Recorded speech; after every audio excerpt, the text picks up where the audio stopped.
네, 문재인 대통령이 한반도 평화 구상을 담은 신베를린 선언을 발표하면서 북한 김정은 위원장에게 정상회담을 전격 제안했습니다. 네, 한편 한미일 정상 만찬에서는 북한의 핵미사일 도발에 훨씬 강화된 압박을 가해야 한다는 데 의견을 모았는데요. 관련 내용 자세히 짚어보겠습니다. 김정봉 한중대 석좌교수, 정영태 동양대 통일군사연구소장과 함께 짚어보겠습니다. 안녕하십니까? 네, 안녕하세요. 자, 먼저 문 대통령이 어제 베를린 신선언을 통해서 발표한 내용을 잠시 먼저 들어보도록 하겠습니다. 남북한 화해 협력을 위해서 대장정을 시작했다고 하면서 5가지 정책 기조를 발표를 했는데요. 그 가운데 일부 잠시 들어보겠습니다. 대화의장으로 나오는 것도 어렵게 마련된 대화의 기회를 거둬 차는 것도 오직 북한이 선택할 일입니다. 그러나 만일 북한이 핵도발을 중단하지 않는다면 더욱 강한 제재와 압박 외에는 다른 선택이 없습니다. 한반도의 평화와 북한의 안전을 보장할 수 없게 될 것입니다. 네. 자, 대화냐 대결이냐, 김정은 위원장의 선택에 달려 있다라고 강조를 했는데요. 어쨌든 문재인 대통령은 무엇보다도 한반도 문제를 대화로 해결하자라는데 방점이 있다고 봐야 되겠죠? 네, 맞습니다. 대화는 대화인데 북한이 우리하고 대화를 안 하려고 그러니까 현재 강력한 제재와 압박을 통해서 북한의 태도를 바꿔야 되거든요. 그래서 일단은 전제가 강력한 제재와 압박이 필요하다라는 걸 전제를 깔고 있습니다. 그러면 북한이 태도를 좀 바꿔서 우리하고라도 핵 문제를 논의하게 될 것이다. 그래서 이제 남북한 간에 북한의 핵 문제를 논의하게 되고, 그러면 또 다른 양자회담, 그러니까 북한과 미국과의 회담도 좀 필요하고, 그다음에 다자회담, 그러니까 육자회담 같은 다자회담을 통해 가지고 다면적으로 동시다발적으로 회담을 해서 북한 핵 문제를 풀어내겠다. 그래서 북한 핵 문제가 좀 해결되면은 그다음에는 남북한 교류협력을 통해서 결국은 남북한 경제 공동체까지 이루겠다. 이런 야심찬 계획을 발표하신 겁니다. 네, 문 대통령이 출국하기 직전에 북한이 미사일 도발을 했기 때문에 이 연설문이 조금 대폭 수정되지 않을까라는 예상도 있었습니다만 기존의 기조를 그대로 가져간 것 같아요. 그렇죠. 내용 자체에 있어서는 이미 북한이 이 핵과 관련된 핵실험을 한다든가 또 미사일 시험 발사, ICBM까지 가는 시험 발사, 이런 건 어떤 면에서 다 예측된 것이라고 볼 수가 있죠. 그런 것을 어느 정도 고려하면서 내놓는 정책 기본 방향과 그리고 우리가 당장 실천할 수 있는 그런 몇 가지 그런 과제들 이런 걸 표현하는 것이니까 여기에서 크게 톤다운 시킨다든가 그런 게 할 수는 없었지만, 그러나 단지 이번에 새로 이제 미사일 시험 발사, 소위 이제 ICBM급이라고 볼 수가 있죠. 그것에 대해서 강한 이제 나름대로의 군사적 우리도 대응 수단이 있다는 것을 이제 시위하는 그런 모습을 보이고, 또 거기에 대해서 강한 압박과 제재가 기다리고 있다는 어떤 그런 것들도 다시 한번 재확인하는, 그걸 좀 더 강조했는, 그렇게 좀 달라졌다면 달라졌다 할 수가 있겠죠. 어제 신베를린 선언, 문재인 대통령의 초청 연설 가운데 또 눈길을 끄는 부분 가운데 하나가 북한 김정은 위원장에게 정상회담을 제안한다는 그 부분인데요. 언제 어디서든 만나겠다라고 얘기를 했습니다. 직접 먼저 들어보겠습니다. 올바른 여건이 갖춰지고 한반도의 긴장과 대치 국면을 전환시킬 계기가 된다면 나는 언제 어디서든 북한의 김정은 위원장과 만날 용의가 있습니다. 핵 문제와 평화협정을 포함해 남북한의 모든 관심사를 대화 테이블에 올려놓고 한반도 평화, 남북 협력을 위한 논의를 할 수 있습니다. 자, 올바른 여건이 갖춰진다면이라는 전제를 놓고 얘기를 시작했습니다만은 핵 문제와 평화협정 문제를 같이 테이블에 올려놓고 얘기할 수 있다라고 했어요. 김정은 위원장과 정상회담을 제안한 이 배경과 그리고 문재인 대통령이 얘기한 이 의제에 관련돼서 어떻게 평가를 해야 될까요? 네, 북한은 1인 지배 체제입니다. 그리고 북한가 김정은이가 원하는 말이 아닌 말을 했을 경우는 잘못하면 죽습니다. 그렇기 때문에 이렇게 남북 정상회담, 또 남북 정상회담에서 북한 핵 문제를 논의한다. 이건 굉장히 부하로서는 이게 조언하기가 제의하기가 굉장히 부담이 큽니다. 직접 나서지 않을 경우. 그렇죠. 그래서 김정은이 직접 결정을 해야 되고 또 정상회담이 아니면은 이렇게 중요한 그 한반도 문제를 해결할 방법이 없습니다. 그래서 뭐 아무리 장관급 회담을 뭐 수십 번, 수백 번 한다 하더라도 현재 한반도의 그 긴장하는 문제, 핵 문제 해결할 수 있는 방법이 없기 때문에 정상회담을 제시해서 그걸 통해서 남북한 문제를 해결하겠다. 이게 이제 가장 그 지름길이고 바람직한 방법입니다. 그런데 문제는 김정은이라는 사람을 우리가 볼 필요가 있는데 우리가 박근혜 정부에서도 우리가 한 4년 몇 개월 동안 김정은을 관찰을 쭉 했습니다. 박근혜 정부에서도 정상회담 뜻이 없진 않았어요. 그래서도 나름대로 그 회담을 제의하고 정상회담 뜻을 비췄지만 김정은이라는 사람 자체가 이상하게 자기 어머니뻘이거든요. 박근혜 대통령이. 그래서 상당히 그 뭐랄까 자기를 이렇게 수세적이고 회담에 응하지 못하는 그런 상황이었습니다. 마찬가지로 이 문재인 대통령도 자기 아버지뻘입니다. 아버지뻘이기 때문에 이 사람이 과연 정상회담으로 나올 수 있을까 좀 의문스럽고 또 하나는 이제 기본적인 직접 만나기를 부담스러워한다는 얘기인가요? 그렇죠. 그것 본인의 특성을 얘기하는 겁니다. 김정일도 은둔의 주도자가 그랬는데 뭐 김대중 대통령 만나서 정상회담 한 것 자체도 굉장히 쇼킹한 일이었고 근데 김정은도 꼭 그렇지 않겠나 생각도 듭니다. 그다음에 또 하나는 이 사람이 정상회담을 한 번도 한 적이 없어요. 그러니까 중국하고 뭐 정상회담 하려고 그랬었고 그런데 한 번도 한 적이 없는데 최초의 정상회담을 남한하고 한다. 이것도 조금 북한 입장에서는 조금 좀 모양이 좀 우습지 않나 생각도 들기도 합니다. 그래서 좀 정상회담을 제의하긴 했지만 김정은이가 응하기가 쉽지 않을 것이다. 이런 얘기를 제가 하고 싶습니다. 말씀하셨습니다만 뭐 김정은의 개인적인 특성도 특성입니다만은 북한이 일단 원하는 대화 상대는 미국이 아닐까라는 생각도 들거든요. 그것에 대해서는 좀 설명이 필요한데 북한이 그렇다 해가지고 미국을 기본적으로 대화 상대로 삼는 건 사실입니다. 그게 바로 그 분야는 바로 그 안보 문제가 될 수가 있는 것이죠. 왜냐하면은 북한이 나름대로의 그 정치적 목표라든가 이런 것을 달성하기 위해서 가장 걸림돌이 되고 있는 것이 미국이라고 생각을 하고 그것이 이제 중추가 되는 게 한미 동맹 관계죠. 사실 이 한미 동맹 관계를 주축으로 한 미국의 개입만 없어지게 한다면 자기들이 필요로 하는 정치적 목표를 달성할 수 있다 하는 어떤 기본적인 외교적인 그런 행태를 사실 보이고 있고 또 목표를 갖고 있다고 볼 수가 있습니다. 자, 이것을 위해서는 직접적으로 미국과 담판을 지어서 뭔가 해결해 보겠다고 하는 그것이고요. 또 그것을 위해서는 수단으로 어떻게 하면 미국이 이제 북한이 요구만 한다 해도 미국이 들어주지 않지 않습니까? 자, 그것을 이제 미국을 대화로 끌어들이기 위해서는 북한이 핵미사일 수단을 적극적으로 활용한다. 물론 이제 그것은 기본적인 것은 군사적 수단으로 활용되는 것이지만 또 거기에 대해 가지고 협상 수단으로서도 적극 활용하는 그런 모습을 보이고 있고 자 그렇다고 해서 그 북한이 남한과의 대화를 멀리한다. 꼭 그건 아니다. 남한과의 대화는 남한과의 대화할 또 내용이 따로 있습니다. 예를 들어서 앞으로 뭐 교류를 한다든가 협력을 한다든가 아니면 뭐 우리 그 대북 인도적 지원 문제라든가 뭐 이런 것들이 사실 기다리고 있다는 것이죠. 또 이것을 위해서는 그리고 또 자기들의 어떤 그 정치적 목표를 위해서 나름대로 또 세력을 규합하는 그런 차원에 있어서도 남북 대화를 정치적 차원에서도 필요로 한다는 것이죠. 그래서 시점만 다를 뿐이지 이게 이제 그 미국만 주 대화 상대로 하고 남한은 완전히 그 배격할 것이다. 그렇게 본다는 것은 좀 너무 이분법적인 판단이 아닌가 이렇게 생각이 됩니다. 자, 문재인 대통령이 김정은 위원장에게 대화를 제의하면서 의제로 핵 문제와 평화협정 문제를 같이 논의할 수 있다라고 얘기를 했습니다. 평화협정 문제를 문 대통령이 먼저 이렇게 거론하는 것은 이번이 처음이 아닌가 싶은데요.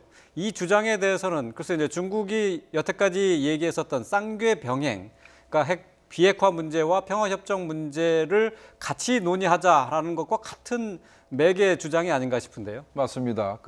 그래서 저는 이제 문재인 대통령이 시진핑 주석을 만났을 때 당신들이 얘기하는 쌍궤 병행하고 내가 생각하는 그 한반도 그 평화체제, 평화협정 문제가 같다 이런 주장 하실 줄 알았는데 그런 문장은 없더라고요.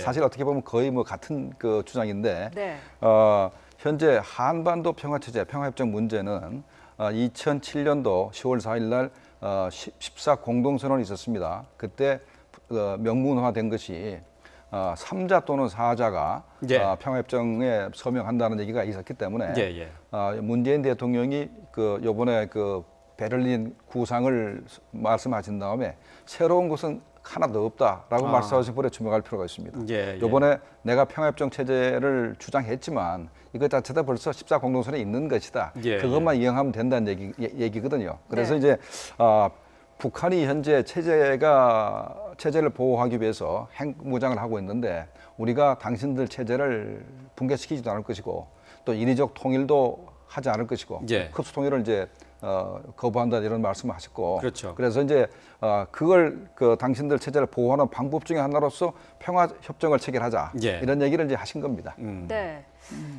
참 거기에 조금 예. 하나 더 부원 설명을 드리면은 이번에 그 문재인 대통령께서 내놓은 그 한반도 평화 협정, 평화 체제 이런 것을 이제 중국과 상계 그 정책하고 같은 것이 아니냐는 질문인데 예. 저는 약간의 그 뉘앙스에 있어서는 차이가 있다 차이가 볼 수가 있나요? 있습니다. 중국이 바라는 것은 중국이 말하는 상계는 거의 그 북한이 요구하고 있는 상계하고 거의 같은 거라고 볼 수가 있죠. 그럼 그 평화협정은 뭐 한반도 평화협정이라는 여러 가지 어떤 그런 방식의 그런 것이 아니라 네. 단지 그 미북 간의 평화협정을 그 우선적으로 체결하는 걸로 북한도 요구하고 있고 또 그것을 충족시켜 주는 것으로서 또 중국이 또 이런 식으로 주장을 하고 있다는 거예요. 그러니까 우리나라가 그렇기 빠진 때문에 거라는 그렇죠. 얘기죠. 이것을 예. 이제 중국과 북한이 얘기하는 것은 미북 간의 평화협정. 그래야 예. 미국이 자꾸 그 북한 체제를 위협하고 있는 것으로 돼 있고 또 핵위협하고 있는 것으로 돼 있고 이런 식으로 북한이 요구를 참 거론하면서 이러한 어떤 그 적대적 행위가 없어지지 않는 한 자기들은 핵 개발을 지속하겠다 이런 거거든요. 마찬가지로 중국도 너희들이 그 위협 그렇기 때문에 그런 위협을 없애기 위해서라도 예. 미북 간의 평화협정을 체결하고 그리고서 핵 문제를 해결하라 이런 식으로 나오거든요. 예. 그런데 지금은 이번에 이 한반도 평화체제라고 하는 그 문재인 대통령께서는 그것을 이제 하나를 꼭 집어서 얘기하는 것은 사실 밝혀지지 않고 있습니다. 그렇기 때문에 아직까지 이제 방금 우리 그 김정봉 석장께서 얘기해 주신 대로 좀 앞으로 이제 여러 가지 14선언에 얘기했는 것과 마찬가지로 뭐 3자가 됐든 네. 4자가 됐든 이런 것은 이제 앞으로 우리가 새로 명확하게 해 나가야 될 내용이 예. 아닌가 이런 생각이 듭니다. 예, 네. 알겠습니다. 자, 문 대통령이 남북 간의 대화 재개를 포함해서 4가지를 북한에 제안을 했는데요. 자, 첫 번째 제안이 이산가족 상봉 재개입니다. 그리고 평창 올림픽 참가 부분도 있고요. 군사분계선에서의 적대 행위를 중단하자 이런 제안도 있는데요. 자, 첫 번째 있는 이산가족 상봉 재개. 이 부분은 어떻습니까? 지금 문 대통령이 제안한 날짜는 10월 4일인데요. 10월 4일은 남북 공동선언을 한 지 10년이 되는 날이기도 하고 추석 당일이기도 합니다. 가능할까요? 네, 현재 가장 큰 문제가 북한이 미사일 도발을 했기 때문에 네. 현재 우리가 또 북한이 다른 도발하지 않겠나라고 네. 이제 우려하는 것이 6차 핵실험 또는 이제 고체 연료를 사용한 또 ICBM 발사 또는 이제 액체 연료를 쓰더라도 워싱턴을 타격할 수 있는 사거리가 네. 연장된 미사일을 발사를 해서 미국을 이렇게 자극을 하는 것을 이게 우려하는데 만약에 10월 4일 이전에 북한이 이런 그 큰 도발들을 하지 않는다면은 예. 10월 4일 날 이산상봉이 가능할 거로 저는 보는데요. 왜 그러냐면 시기적으로는 늦지 않다. 북한이 만약에 도발을 중지했다 그러면 예. 네. 현재 한미 동맹, 한미 관계를 좀 이간질하고 예. 이 결속을 깨뜨리기 위해서는 남한을 일단은 북한 쪽으로 끌어들일 필요가 있습니다. 그렇게 가장 북한이 돈도 덜 들고 쉬운 것이 이제 이산가족 상봉 같은 거거든요. 예. 또 우리 입장에서 굉장히 절실한 부분이고 예. 그래서 그런 걸 한번 이렇게 응해 줌으로써 미국이 북한을 군사적으로 압박을 해서 공격하겠다 이런 분위기를 국적으로 전부 다 없애버리는 거죠. 그러니까 그걸 예. 굉장히 긴 빼기를 만드는 아주 좋은 방법 중 하나가 이산상봉이기 때문에 만약에 도발을 안 한다면은 그 가능성이 좀 있다고 생각하지만은 예. 문제는 북한은 이산상복 자체 이런 걸 굉장히 낮게 평가를 하고 오히려 정치 군사적 부분을 굉장히 높이 평가하기 때문에 그 사이에 북한과 미국 관계에서 어떤 갈등이 벌어지면은 핵실험을 하거나 장거리 미사일을 또 발사해 가지고 우리 한국 정부를 굉장히 곤혹스럽게 할 가능성도 있습니다. 예. 자, 문 대통령이 내놓은 이제 4가지 제안은 그러니까 5가지 대북 정책의 원칙에 일단 우리가 쉽게 할 수 있는 부분이다라고 해서 제안을 해놓은 것 아니겠습니까? 이런 것이 하나씩 이루어져 나간다면은 정상회담까지도 좀 예측해 볼 수 있지 않을까 싶기도 한데요. 그런데 이제 방금 우리 석장께서 얘기해 주신 것 마찬가지로 북한이 물론 이제 우리 입장에서는 쉬운 것이라고 얘기하지만 예. 그러나 북한이 쉽게 이것을 받아들이지 않을 가능성이 굉장히 큽니다. 그러나 문제는 이게 이제 이행 정책에 있어서는 우리가 어떻게 적극적으로 앞으로 그 북한에 다가가느냐 하는 것이 더 중요할 것 같아요. 예를 들어서 이산가족 상봉 행사 이런 것 자체도 예. 지금 당장은 북한으로서는 뭐 오히려 이것은 큰 무슨 보상이라든가 이런 것을 받아내죠. 그다음 또 이런 걸 위해서 또 여러 가지 요새 북한이 전제 조건을 좀 달고 있습니다. 그게 네. 예를 들면 지금 해외에서 그 북한 식당에서 일하던 그 젊은 여성들 예. 이 여성들이 우리에게 탈북에 왔지 않습니까? 예, 예. 이 여성 이건 인위적으로 뭐 꿰어서 갖는 것이니까 잘 돌려보내라라든가 뭐 예. 여러 가지 지금 현실적인 것을 달고 있습니다. 물론 이것이 있음에도 불구하고 역시 앞으로는 대화라고 하는 그리고 교류라고 하는 이런 필요성이 있는 만큼 그것을 중심으로 물밑 접촉을 적극적으로 해 나갈 때 이것도 가능해지지 않겠느냐 하는 그런 정도로 얘기를 해야 되는 것이지 예. 지금 그대로 놔두고 이래 본다면은 사실 지금으로서는 이게 실행될 가능성이 상당히 떨어진다 이래 볼 수가 있죠. 뭐 거기에 더해 가지고 이산가족 상봉 행사라든가 이것에 해서 앞으로 교류 협력 이것도 연결을 시키고 그 다음에 이것이 정상회담까지 갈 수는 아니면 정상회담 더 빨리 올 수도 있다는 것이죠. 예, 예. 그거는 이제 남북한의 실무적인 어떤 차원에서 어떻게 접근해 나가느냐에 따라서 네. 상당히 달라질 수도 있겠다 하는 그런 형태로 우리 판단해 볼 수 예. 있죠. 네. 자, 이 니에게 대북 제안이 그렇게 쉽게 이루어질 것 같지 않다고 하는데 다른 의견이 있으신가요? 저 4개 제안 중에서 북한이 가장 좋아하는 부분이 하나 있습니다. 예. 그러니까 7월 27일 그 기점으로 해서 남북한 간의 군사 분계선에서 일체의 그 적대 행위를 중단하자. 예, 그게 네. 있죠. 이게 가장 대표적인 게 대북 확성기 방송인데 확성기 방송이요. 최근 예. 들어서 확성기 방송을 듣고 북한의 그 병사들이 자꾸 탈북하고 있지 않습니까? 예. 네. 이 확성기 방송은 바로 비대칭 무기라고 할 정도로 북한은 핵무기를 가지고 있지만 우리는 확성기 방송이라는 핵무기를 가지고 있다 할 정도로 엄청난 위력을 가진 겁니다. 예, 예. 그런데 우리 대통령께서 7월 27일부터 남북한이 동시에 이렇게 그 적대 행위를 중단하자면 가장 대표적인 게 확성기 방송이기 때문에 북한이 다른 거는 다 차치하고라도 예. 당장 아마도 며칠 후면은 이 적대 행위 중단하기 위한 군사회담 제의할 가능성이 저는 있다고 봅니다. 그게 그렇게 무게감이 있는 건가요? 그게? 엄청난 겁니다. 이게 어떤 일이냐면 북한에 약 한 20개 대대가 이 전방에 이제 민경 대대가 들어와 있는데 예. 이 전부 다 북한의 고위급 자식들입니다. 이 사람들은 10년 근무하지 않고 몇 예. 년만 근무하고 다시 평양에 돌아가서 대학을 다니거나 아니면 예. 군사 상한학교를 들어가거나 해서 북한을 지도할 사람들인데 예. 이 사람들이 한 몇 년 근무하면서 우리 확성기 방송 듣고 한류에 젖어가지고 예. 되돌아가게 되면 북한 체제가 근본적으로 흔들리기 때문에 네. 굉장히 두려워합니다. 그래서 대통령께서 제안을 했지만 남북한이 동시에 적대 행위를 중단하자고 했으니 예. 했기 때문에 아직까지는 우리가 카드로 이걸 쓸 수가 있기 때문에 예. 카드로 남겨두고 회담을 하면서 다른 걸 좀 이끌어들여 가지고 뭐 중단할 때 하더라도 일단은 카드로 활용할 필요가 있다. 이런 예. 제가 제안을 아니 합니다. 거기에서 예, 더해가지고 알겠습니다. 예. 좀 더 성공을 위해서는 이제 방금 잘 지적해 주신 대로 그 소위 군사 분계선 적대 행위 중단하자 하는 이게 굉장한 그 중요한 카드다. 네. 그럼 어떤 의미에서 남북 대화를 여는데 마중물이 될 수 있는 네.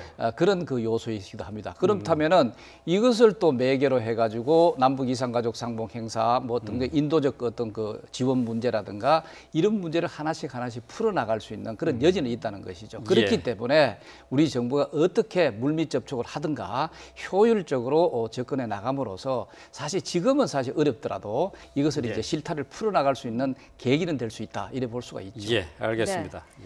자, 어제는 또 문 대통령과 중국의 시진핑 주석의 첫 정상회담도 있었습니다. 처음 시작은 뭐 다소 경직된 분위기였습니다만은 서로 덕담을 나누면서 조금 풀어졌다고 하는데요. 영상으로 확인해 보시죠. 长江后浪推前浪这个凝聚，充分展示了你的这种宏大的抱负志向，给我留下了深刻的印象。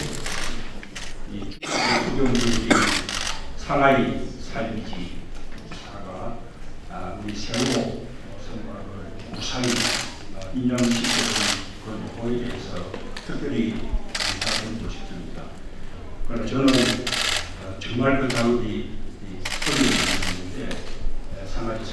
역사에서 충실히 노력으로 같은 쪽의 세계에서 누구없이 가장 많은 시간 안에 무사히 임명하는 것이 모르다는 사실을 잘 알고 있습니다. 네, 서로 덕담을 주고받으면서 시작을 했는데 그러면서 회담 시간도 예정된 시각을 훌쩍 넘어서까지 진행이 됐다고 합니다. 자, 북핵 공조에는 일단 공감대를 형성을 했습니다마는 중국의 역할론에서는 시각차가 있었다고 해요.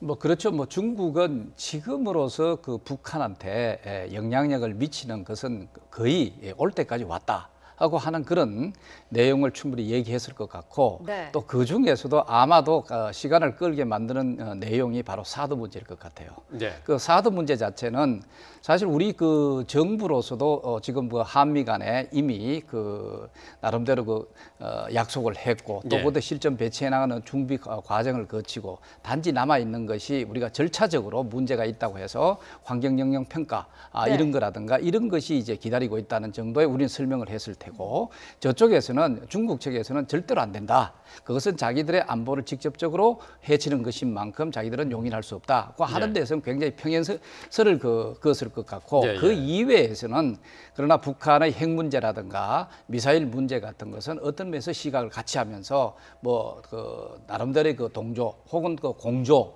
이런 측에서 적극적으로 의견이 개진돼 있지 않았느냐 예. 이런 생각이 되고요. 예. 네. 또 거기에서 돼 가지고 지금 사드 문제로 인해 가지고 사실 그 북한이 제재 아닌 제재, 소위 경제적 측면에서 여러 가지 그 가하고 있는 데 대해서 우리 쪽에서는 강력히 그것을 풀어야 된다고 하는 얘기를 했을 테고 예. 또 저쪽에서는 아마 그게 굉장히 미온적으로 나왔지 않았느냐 하는 생각도 사실 들기는 합니다. 예. 어떻든 그것을 떠나가지고 전반적으로는 이 문재인 정부와 중국 정부하고 크게 이견을 노출하지는 않았다 예. 하는 것이 아마 특징이 아니었나 예. 생각이 됩니다. 네. 사실 뭐 한중 정상회담은 어제 이제 시작 전부터 약간의 이제 긴장감이 느껴지기도 했습니다. 하지만은 시작하면서 조금 전에 영상을 통해서 봤습니다만은 시진핑 주석이 문재인 대통령의 책에 언급했던 장강 후랑 추전랑이라는 말을 인용을 하면서 좀 회담장 분위기를 좀 풀었는데요. 먼저 이 뜻을 간단히 설명하고 좀 넘어가 보죠. 그거는요, 이제 장강의 뒷물결이 예. 앞물결을 밀어낸다 이런 예, 뜻입니다. 장강 후랑 추전랑 추자가 밀추자거든요. 예, 예, 그렇죠. 그러니까 뒷물결이 앞물결 밀어낸다. 새로운 젊은 세대가 늙은 세대를 이렇게 밀어낸다 이런 뜻입니다. 예. 그러니까 새 사람들이 이렇게 등장하면은 후 사람들은 자리를 이렇게 양보해야 된다 이런 뜻인데 이 문재인 대통령이 이 말을 쓴 것은 비록 노무현 대통령이 내 앞에 있었지만은 예. 이게 내가 이제 새로 대통령이 이제 되고 새로운 정치 지도자가 되면은 노무현 대통령을 앞서서 더 나은 정치를 하겠다 이런 의미로 이제 했는데. 중국 입장에서는 이런 표현을 하니까 굉장히 기분이 좋은 겁니다. 중국에서 이거 아주 수시로 써먹는 그런 말이거든요. 아, 그래요? 그래서 예. 이 말을 써주니까 중국에서는 상당히 기분이 좋아져가지고 아주 tak당했던 회담 분위기가 상당히 이렇게 완화되고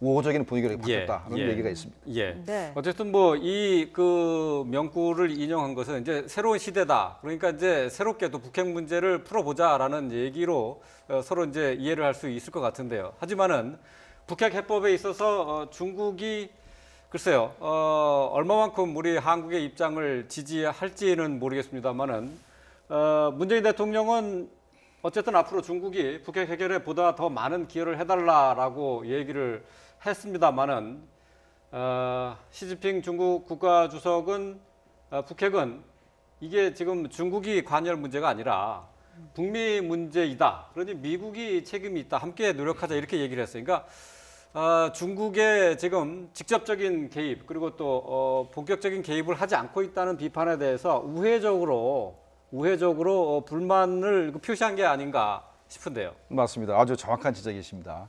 현재 우리 한미 정상회담에도 그걸 지적을 했고 또 한미일 정상회담 몇 시간 전에 했던 한미일 정상회담에서도 분명히 중국의 역할을 중시한다는 얘기를 했습니다. 그렇죠. 그 얘기는 현재 중국이 북한에 대해서 절대적인 영향력을 가지고 있다라는 것이 국제사회의 시각입니다. 그런데 중국이 그걸 스스로 부인하는 거거든요. 그렇지 않다. 예. 왜 우리 보고 그러느냐? 북한 핵 문제가 제기된 것은 미국이 자꾸 군사적 압박을 하니까 북한이 자기가 생존하기 위해서 핵무장을 한 거 아니냐. 북한과 미국 간에 자기 두들이 해결하지 왜 나보고 그래. 이런 얘기인데 네. 이건 정말 말이 안 되는 것이 북한의 핵 기술, 그다음에 미사일 발사대, 이동식 차량 말입니다.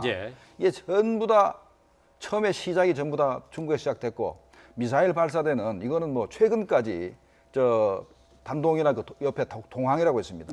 동항에서 거기서 밀수돼가지고 북한은 들어갔거든요. 완제품으로 들어간 거의 완제품으로 들어갔습니다. 거기 예. 들어갔는데 그걸 부인을 하면서 말이죠. 자기들이 책임이 없다 그러면은 이건 미국이 가만히 있을 상황이 아니거든요. 예. 그러니까 현재 북한 핵 문제 관련해서 중국은 얼마든지 북한 핵 문제를 해결할 능력이 있다고 저도 그렇게 보고 있고 트럼프 대통령도 그렇게 보고 있습니다. 예. 왜냐하면 그렇죠. 무역량의 90%고 그다음에 원유 공급을 중단하면은 아마도 3개월 내지 6개월 내에 북한에 예. 무슨 큰 병고가 일어날 겁니다. 근데 그걸 하기 싫어 가지고 이렇게 어떻게 보면은 중국이 좀 책임을 회피하는 그 행동을 하고 있다고 봐야 되겠습니다. 예. 네, 앞서서 뭐 사드 문제와 관련해서는 뭐 크게 입장 차이를 좁히지 못했다라고 이제 말씀을 하셨는데 사드 문제는 사실 이번뿐만 아니라 앞으로 한중 관계에서도 굉장히 중요한 문제가 될 것 같은데요. 참 골치 아픈 문제입니다. 예. 이 자체가 저는 개인적으로 바라는 것이 이 사드 문제가 왜 처음부터 공개됐을까 하는 게 가장 이제 처음부터 단추를 좀 잘못 깼는 게 아닌가 하는 데서 출발해서 네. 그렇다면 이제 어떻든 이 사드 자체는 북한의 핵 문제로 인해가 핵 미사일 문제로 인해 가지고 우리가 대응 방향에 한미가 대응 방향에서 이것을 선택한 것이란 말이죠. 자 그렇다면은 이것을 좀 더 은밀하게 이게 추진했더라면은 이렇게까지 파장을 키우지 않았을 터인데 했는데 우리 사실 알다시피 우리 한국에서는 이 언론이 워낙 이 그 알 권리를 주장하는 바람에 이것이 뭐 그것으로 인해서 그런지 사실 공개가 돼 버렸습니다. 그렇죠. 자 앞으로도 사실 이렇습니다. 이런 안보 문제에 있어서는 중국이라고 하더라도 우리한테 개입을 해서는 안 됩니다. 간섭을 해서는 안 된다는 것이죠. 네. 자 그렇기 때문에 우리는 우리대로 원칙적인 어떤 방향에 나가야 되고 또 이 중국이 그 차원에 있어서는 좀 더 이해하는 방향으로 우리는 적극 설득하는 그런 방법밖에 없다고 사실 볼 수가 있죠. 자 그런 차원에서 우리 문재인 정부가 적극적으로 대중 외교를 전방위로 이래 구사해 나가는 차원에서 중국을 좀 설득해가면서 또 그다음에 또 이게 그 사드도 우리가 운영하는 데 있어서도 여러 가지 묘를 좀 중국이 덜 의심하도록 하는 어떤 그런 방법을 찾아낸다든가 하는 데서 적극적으로 노력하는 그게 유일하지 않느냐 하는 생각이 듭니다. 예. 어제 사실 뭐 정상회담에서는 사드라고 직접적으로 거명을 하지는 않았습니다. 하지만은 중국 측에서는 이게 중국의 정당한 안보 이익과 관련한 우려 사항이다라고 했고 여기에 대해서 해달라 이렇게 요구를 했거든요. 네. 이 부분은 글쎄요, 이제 우리와 좀 충돌되는 지점이 아닐 수 없습니다. 그런데 이 사드 부분이 굉장히 민감한 부분이기 때문에 한국도 그렇고 중국도 그렇고 직접 사드라는 표현을 쓰지 않고 중국에서는 중한관계 발전의 장애, 이 장애를 제거해야 된다라고 얘기했고 우리는 사드 관련한 중국의 우리된 제재를 직접 표현하지 않고 대통령께서 뭐라고 그러셨냐면 각종 제약으로 양국의 경제, 문화, 인적 교류가 위축되고 있다. 각종 제약을 하게 표현을 하면서 그러니까 굉장히 조심스럽게 이 문제를 다뤘거든요. 네. 그런데 제가 이 사드 문제 관련해서 대통령께서 왜 그러면 환경 영향 평가를 얘기하고 시간을 한 1년 정도 벌라고 그러셨나 하는 것이 이번 그 베를린 선언에서 베를린 구상에서 드러났습니다. 그래서 한 시간을 벌어가지고 북한과 회담을 통해서 북한의 핵 미사일 도발을 중지시키고 이 핵 문제 돌파구를 연다면은 사드가 필요 없는 거 아니냐? 그러면 그때 가서는 미국에 대해서 사드 배치를 좀 철회해달라 요청할 수 있으니까 한 1년을 시간을 벌어서 이렇게 어떻게 그 중국에 사드 관련한 그 제재를 한번 피해보려는 그런 전략을 짜신 것이 이번에 그 베를린 구상에서 드러났다 생각이 됩니다. 그렇습니다. 자, 문재인 대통령 어제 상당히 바빴는데요. 한중 정상회담 그리고 또 신베를린 선언도 있었는데요. 연이어서 오늘 새벽에는 한미일 정상회담이 있었습니다. 만찬을 가졌었는데 어떤 논의가 있었는지 강경화 외교부 장관의 브리핑 내용을 먼저 들어보겠습니다. 우선 북핵 문제와 관련 3국 정상은 보다 강력한 안보리 결의를 신속하게 도출해내서 북한에 대해 이전보다 훨씬 강화된 압박을 가하는 것이 중요하다는 데 의견을 같이 하고 한미일 간 굳건한 공조를 바탕으로 중국, 러시아 등 관련국들과 긴밀히 협의해 나가기로 했습니다. 아울러 삼국 정상들은 북핵 문제 진전을 위한 중국 측의 적극적인 역할의 중요성을 주목하고 한중 정상회담을 포함하여 근본 G20객이 개최되는 양자회담 및 다자회의를 최대한 활용하여 중국 측과 그리고 러시아 측과 긴밀히 소통해 나가기로 하였습니다. 강경화 장관의 브리핑을 들으셨다시피 한중일 정상 만찬을 통해서 세 나라 정상들은 북핵 해결에 공조를 확인을 했고요. 또 북핵 문제 해결에 있어서 중국의 역할을 다시 한번 강조를 했습니다.